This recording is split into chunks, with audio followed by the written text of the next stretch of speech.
Have you heard of mindful eating before?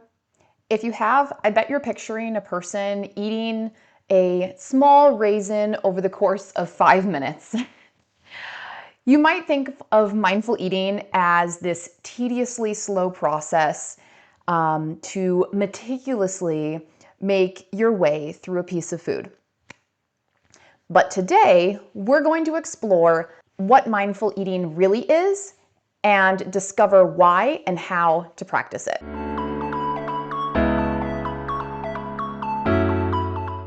Welcome back, or welcome if you're new here. My name is Kathy, and I'm a registered dietitian, a yoga teacher, and a mom. And on this channel, we talk about health, food, and family through a non-diet mindful lens. There are no measuring cups, no strict food rules, and definitely no guilt.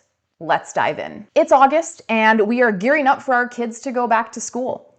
We are squeezing in last-minute summer plans, gathering all the supplies, and making sure our kids have enough clothes that actually fit them. And we are completely forgetting about the fact that we also still have to eat. Whether it's the hustle and bustle of this season or the sheer exhaustion that comes with it, mealtime seems to become obsolete. We rely on fast food, eating at restaurants, or getting takeout more often.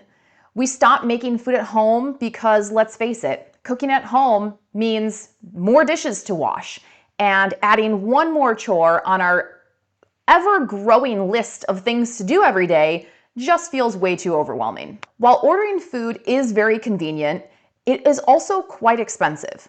Much more so than just going to the grocery store to get similar ingredients. And if you are leaving the dinner table feeling stuffed but not satisfied, which often comes with ordering out, you might be lacking nutrients, not macros. Now, before exploring some mindful eating practices, let's take a look at one very useful technique that you can use to help your mind and body feel more relaxed. Taking just a couple of minutes to practice this before a meal or during a busy time of day can help your body slow down and relax. And this technique actually comes from a yoga tradition that is part of all of the family of yoga called pranayama. You might have heard of asana, which is the physical yoga practice that you might partake in at a yoga studio. Pranayama is a breathing practice. And this is a technique of pranayama that helps to calm the mind and the body. So start by finding a comfortable seated position. It can be on the floor, it can be in a chair. Most importantly, you want to be able to feel supported, but also relaxed, okay? Now, I'm going to walk you through a full demonstration. So make sure to keep your eyes open for the beginning of this portion so that you can see what I'm doing. But ultimately, you want to go through this with your eyes closed to, again, help facilitate that nice, deep relaxation. All right, so what you're going to do is you're going to be using your thumb and your ring finger. And your thumb is going to go on, if I'm using my right hand, right? So my thumb is going to go on my right nostril. And then I will take a deep breath in through the left. Then I'm going to place my fingers on my forehead, close the left nostril with my ring finger, and release my thumb. And then exhale here. Inhale through the right, close, exhale through the left. Inhale through the left,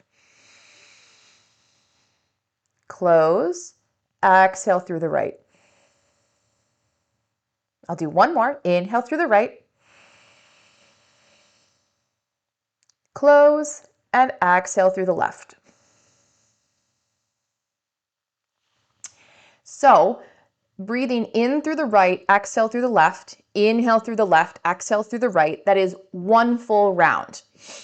Ideally, you'd want to go as long as you can, but just getting 3 to 5 deep breaths in takes about a minute, and it already gets you feeling grounded and relaxed and comfortable. So go ahead and pause this video for a moment and try that again. Feel free to rewind a little bit if you need to go through that practice with me again.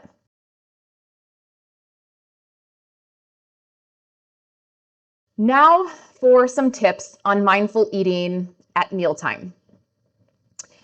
As promised, I've got 3 tips here for you today.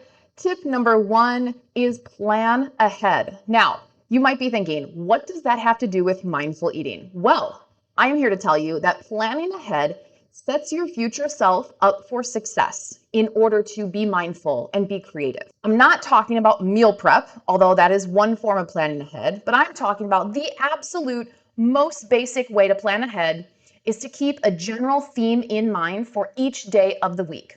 I have had multiple clients find so much success with just this basic technique. We've all heard of Taco Tuesday. We've all heard of, Fish Fry Friday, right? All these things.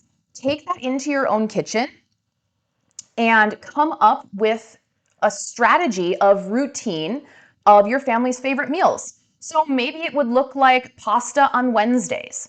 Now you know every Wednesday, you don't have to think about what you're going to cook. You know it's going to be pasta. All you have to do is look in your pantry and your fridge, pick out the type of pasta you want to use, what kind of sauce, a vegetable, and a protein, and you're ready to go. It would take 5 minutes of thinking, right? Whereas with no plan, you would have to sit there and think like, oh my gosh, what do we have in the house? What are we going to do? And go through this whole cycle of taking 30 minutes to figure out what you're going to make. And then you have to make it, which is why you end up ordering takeout because it's faster. So rewinding, plan ahead. Set a general cadence that you can change out the ingredients, change out the type of pasta you use, change out the sauce that you use, pick a different protein, right? That can change week by week, but keep the same theme to make it easier on yourself. Tip number 2, take a few slow breaths before mealtime. You can use the technique we just practiced here, or just taking a few general slow breaths, right?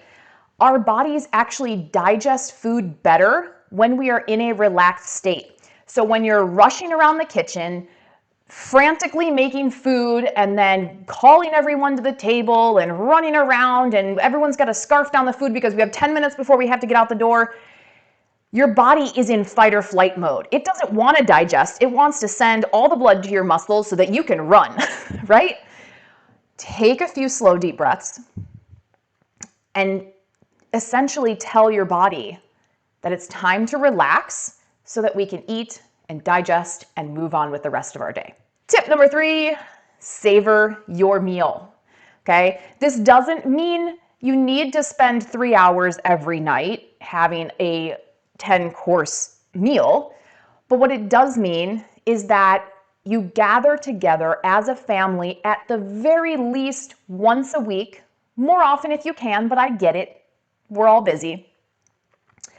At least once a week to prepare the food together, get all of your kids involved, age-appropriate ways, of course.